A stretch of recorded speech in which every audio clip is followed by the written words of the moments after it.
Это обычный день в детском саду в Чувашии. Инструктор по физкультуре хватает детей за руки, швыряет.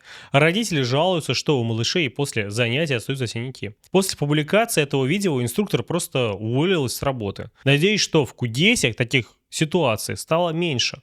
Но это не единичный случай. Познакомьтесь, это заместитель директора по безопасности элитной Чебоксарской 5-й гимназии. Спиридонов бывший сотрудник колонии. Как он попал в школу? Почему он тянет руки к детям? Зачем он проводит на них удушающий прием? После наших постов в Сердитой Чувашии в школе началась проверка. И почему-то мне кажется, что была бы это обычная школа, никакой проверки бы не было. Тем не менее, проверка идет уже больше месяца, но ее результаты до сих пор не были опубликованы. А Спиридонов, судя по всему, до сих пор работает в школе. Сейчас я снимаю серию роликов о ситуации в наших школах. Если вы сталкиваетесь с похожими ситуациями, расскажите.